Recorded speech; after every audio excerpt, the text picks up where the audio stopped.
शिव पुराण। शिव और सती का विवाह। दक्ष प्रजापति की कई पुत्रियां थीं। सभी पुत्रियां गुणवती थीं। फिर भी दक्ष के मन में संतोष नहीं था।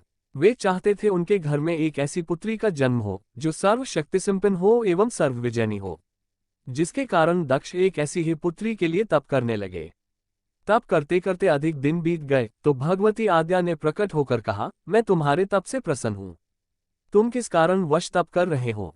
दक्ष ने तप करने का कारण बताया तो माँ बोली, मैं स्वयं पुत्री रूप में तुम्हारे यहाँ जन्म धारण करूंगी।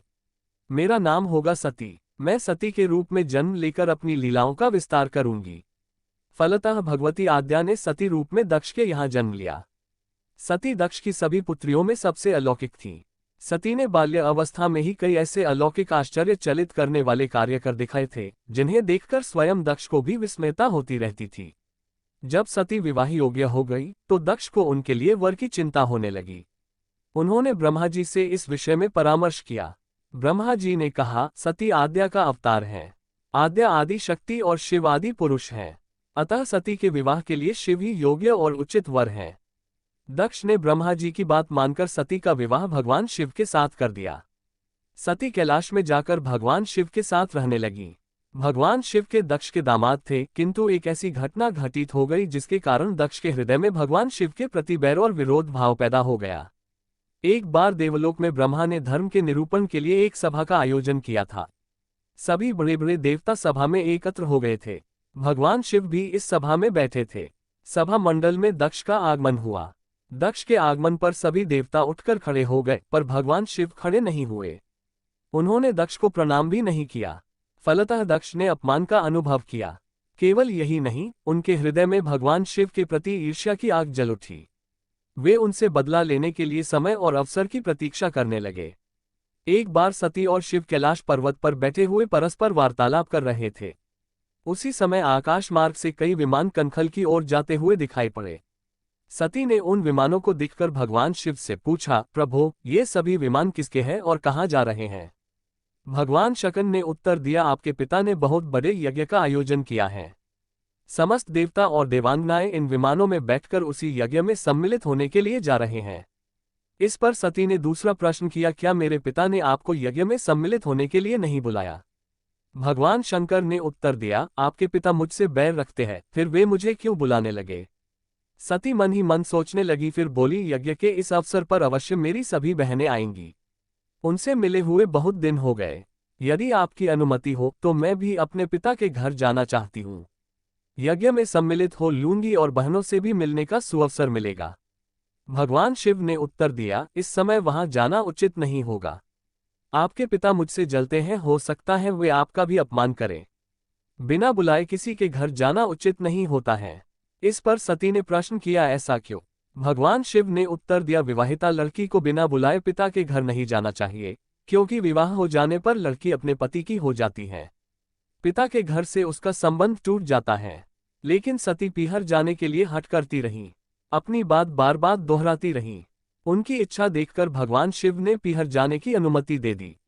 उनके साथ अपना एक गण भी साथ में भेज दिया। उस गण का नाम वीरभद्र था। सती वीरभद्र के साथ अपने पिता के घर गईं। घर में सती से किसी ने भी प्रेमपूर्वक वार्तालाप नहीं किया।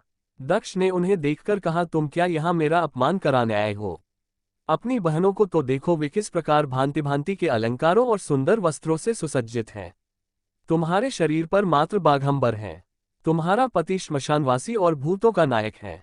वह तुम्हें बाघंबर छोड़कर और पहना ही क्या सकता है? दक्ष के कथन से सती के हृदय में पश्चाताप का सागर उमड़ पड़ा। वे सोचने लगी, उन्होंने यहाँ आकर अच्छा नहीं किया। भगवान ठीक ही कह रहे थे, बिना बुलाए पिता के घर भी नहीं जाना चाहिए। पर अब क्या हो सकता है? अब तो आ ही गई हूँ। पिता के कटु और अपमानजनक शब्द सुनकर भी सती मौन रही। वे उस यज्ञमंडल में गईं जहाँ सभी देवता और ऋषि मुनि बैठे थे तथा यज्ञकुंड में धू धू करती जलती हुई अग्नि में आहुतियां डाली जा रही थीं। सती ने यज्ञमंडप में सभी देवताओं के तो भाग देखे, किंतु भगवान शिव का भाग नहीं देखा। वे भगवान शिव का भाग न देखकर अपने पिता से बोली, पितृश्रेष्ठ यज्ञ में तो सबके भाग दिखाई पड़ रहे हैं, किंतु कैलाशपति का भाग नहीं है। आपने उनका भाग क्यों नहीं रखा? दक्ष ने गर्व से उत्तर दिया, मैं तुम्हारे पति शिव को देवता नहीं समझता। वह तो भूतों का स्वामी, नग्न रहने वाला और हड्डियों की माला धारण करने वाला है। वह देवताओं की पंक्ति में बैठने योग्य नहीं है। उसे कौन भाग देगा? सती के नेत्र लाल हो उठे। उनकी भौहें कुटिल हो गईं। उनका मुखमंडल प्रलय के सूर्य की भांति तेजोदीप्त हो उठा। उन्होंने पीड़ा से तिलमिलाते हुए कहा, ओह, मैं इन शब्दों को कैसे सुन रही हूं, मुझे धिक्कार है।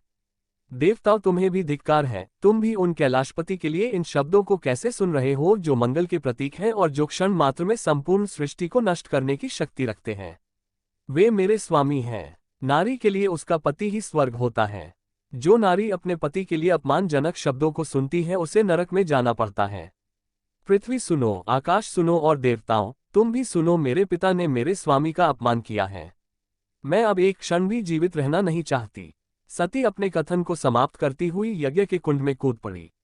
जलती हुई आहुतियों के साथ उनका शरीर भी जलने लगा। यज्ञ मंडप में खलबली पैदा हो गई, हाहाकार मच गया। देवता उठकर खड़े हो गए। वीरभद्र क्रोध से कांप उठे। वे उछल कर यज्ञ का विध्वंस करने लगे। यज्ञ मंडप में भगदड़ मच गई। देवता और ऋषिमुनि भाग खड़े हुए। वीरभद्र ने देखते ही देखते दक्ष का मस्तक काटकर फेंक दिया। समाचार भगवान शिव के कानों में भी पड़ा। वे प्रचंड आंधी की भांति कनखल जा पहुंचे। सती के जले हुए शरीर को देखकर भगवान शिव ने अपने आप को भूल गए।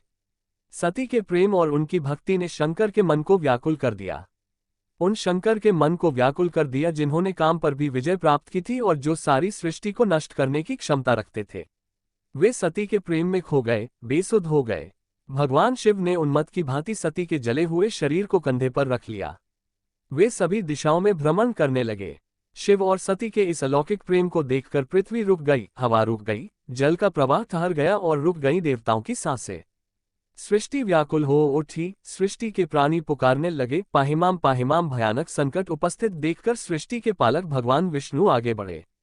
वे भगवान शिव की बेसुधी में अपने चक्र से सती के एक एक अंत को काट काट कर गिराने लगे। धरती पर 51 स्थानों में सती के अंत कट कट कर गिरे।